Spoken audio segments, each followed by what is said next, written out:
안녕하세요, 뮤트입니다. 만약에 오늘 이 영상을 끝까지 보고 온라인 쇼핑몰을 시작을 하신다면 그게 구매대행 사업이던 위탁 판매던 대량 등록이든 그 무엇이든 간에 시장을 바라보는 눈 자체가 완전히 달라지실 거고, 제가 왜 매출 1억씩 나오던 구매대행 사업을 대량 등록 사업을 그만뒀는지 알게 되실 거예요. 오늘은 뭐가 좋다, 안 좋다 이런 말을 하려는 건 아니고요. 제가 구매대행과 대량 등록 사업을 진행했었기 때문에 어쩌다가 상황이 지금 이렇게 되었는지 제 생각을 한번 공유해 보려고 합니다.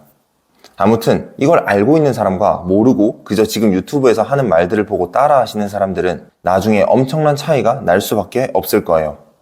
지금 이 영상을 보고 계시는 분들이 언제부터 쇼핑몰을 시작하셨는지 모르겠지만 제가 생각하기에는 이 쇼핑몰 붐이라는 거는 누가 뭐라고 해도 신사임당님의 창업 다마고치 영상으로 시작되었습니다. 아마 제 기억으로는 18년도쯤이었을 텐데 그때를 시작으로 쇼핑몰을 창업하고 싶은 사람들이 너무나 많이 생겨났어요. 물론 유튜브도 그 중에 한몫을 했죠. 유튜브로 많은 사람들이 온라인을 접하게 되었으니까요. 온라인에 이렇게 많은 셀러들이 유입된 건 아마 처음이었을 거예요. 그렇게 유입된 사람들은 고민을 했을 겁니다. 위탁 판매를 먼저 시작을 해야 돼? 아니면 구매대행 사업을 먼저 해야 되는지 말이죠. 그 당시에는 그게 되게 유행이었거든요. 저 역시 그런 사람들 중에 한 명이었어요. 그 당시에 위탁 판매는 마진율이 낮다는 이야기가 많았거든요. 그래서 상대적으로 마진이 조금 더 남는다 하는 구매대행 사업이 인기를 조금 더 끌었던 것 같아요. 그래서 저도 구매대행 사업에 조금 관심을 가졌었고요. 해외 구매대행 사업은 간단합니다. 타오바오 같은 사이트에서 제품을 가지고 와서 플랫폼에 입점해서 판매하는 거예요. 여기서 플랫폼이란 G마켓이나 11번가, 인터파크 같은 곳을 말을 하는 거죠. 근데 해외 구매대행 사업은 보통 중국어가 있는 그대로 상품을 등록을 하거든요. 그러다 보면 이제 이런 생각이 들게 돼요, 자연스럽게. 어차피 그냥 중국어 그대로 올리면 되는 건데 내가 왜 이렇게 힘들게 해서 올리고 있어야 되지? 이런 생각이 들어요. 그렇게 해서 때마침 반자동 등록 프로그램이라는 게 등장을 하게 됩니다. 지금은 많이 익숙하실 수도 있는데 이 반자동 프로그램은 수동으로 한 개 한 개 등록하던 방법을 완전히 다 바꿔놔요. 한 개 한 개 수동으로 올려야 되는 거를 이제 프로그램으로 쉽게 올릴 수 있게 된 거죠. 그전에는 하루에 10개씩 등록을 했다면 반자동 프로그램이 생긴 이후로는 하루에 200개, 300개씩 등록이 가능하게 된 거죠. 근데 반대로 오픈마켓 입장에서 한번 생각을 해보면 하루에 10개씩 올라가던 제품이 이제 중국어로 된 게 300개씩 올라가게 되는 거예요. 이게 문제는 그냥 올라가면 좋은데 중국어잖아요. 고객들이 보기에는 G마켓도 중국어 천지가 되는 거고요. 11번가도 옥션도 전부 그냥 중국어로 도배된 제품들이 올라가게 되는 거란 말이에요. 그렇게 많은 사람들이 하루에도 몇백 개씩 상품을 올려대니까 마켓 입장에서도 당연히 짜증이 나겠죠. 왜 짜증이 나냐면 마켓에 업로드되는 수많은 제품 사진들을 보관하는 것 자체가 전부 다 돈이 드는 거거든요. 제가 이렇게 간단하게 말하고 있어서 그렇지 이런 일들이 사실 이 몇 년에 걸쳐서 서서히 일어난 변화예요. 그러면 한번 집중해서 잘 들어보세요. 그럼 그 다음에는 어떻게 됐을까요?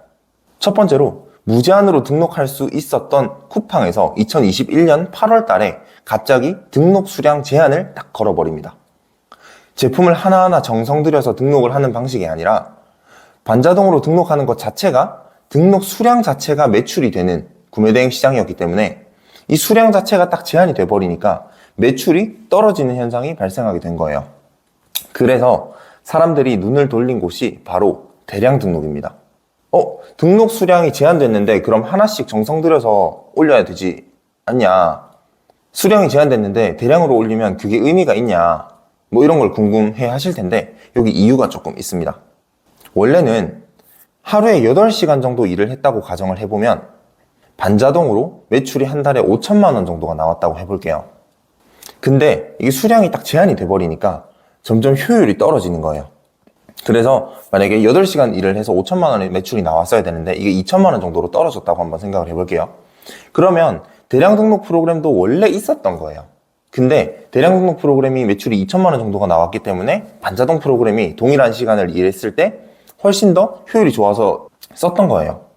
어떤 이유 때문인지 확신할 수는 없지만 대량 등록 프로그램이 또 인기를 얻으면서 엄청난 속도로 이 비슷비슷한 프로그램들이 빠르게 생겨나게 됩니다. 그렇게 2022년도에는 저를 포함해서 많은 구매 대행 사업을 하시던 분들이 대량 등록 프로그램으로 옮겨왔고요. 해외, 국내 할 거 없이 하나도 가릴 게 없었어요.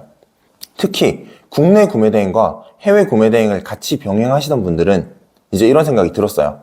국내 구매 대행에서 단기간에 매출이 폭발적으로 늘어나는 걸 많이 느꼈거든요. 그렇게 되니까 이거 해외 구매 대행도 그렇고 국내 구매 대행도 그렇고 어차피 프로그램으로 하는 건데 이왕이면 매출이 더 많이 나오는 것만 하는 게 훨씬 더 좋잖아요. 그렇다 보니까 해외 구매 대행 사업자를 많이들 폐업을 하시고 이렇게 국내 구매 대행만 하시는 사업자분들이 많아지게 됐어요. 그러면서 자연스럽게 지식재산권, 상표권 등을 포함한 다양한 문제들이 엄청나게 발생하게 됩니다. 그 스트레스를 못 버티고 포기하시는 분들도 점점 계셨고요. 점점 대량 등록을 못하게 막는 오픈마켓들의 정책 때문에 그만두는 분들도 계셨어요. 여기서 오픈마켓의 정책들이라면 다중사업자, 중복사업자 금지 아니면 등록 수량 제한이 대표적이겠죠. 그렇게 1년 정도를 대량 등록의 축제 기간으로 즐기다가 2022년 말부터는 서서히 사업자분들의 매출이 줄어들게 됩니다. 항상 비슷했어요. 위탁 판매도, 해외 구매 대행도, 대량 등록도.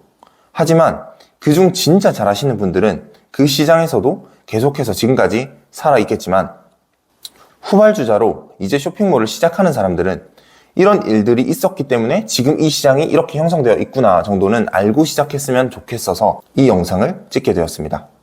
이런 과정에서 저도 많은 스트레스를 받았고 고민을 많이 했었어요. 근데 이제 막 시작하시는 분들은 누군가가 주는 정보들을 있는 그대로 믿지 마시고 진짜로 내가 하고 있는 방법이 맞는지 한 번쯤은 돌아보시기 바랍니다. 저도 처음 시작할 때 누군가가 5,000개 정도는 3,000개 정도는 수동으로 계속 올려야 돼. 그래야 매출이 나. 이 말 한마디만 믿고 한 달, 두 달은 계속 수동 등록만 열심히 했던 생각이 듭니다.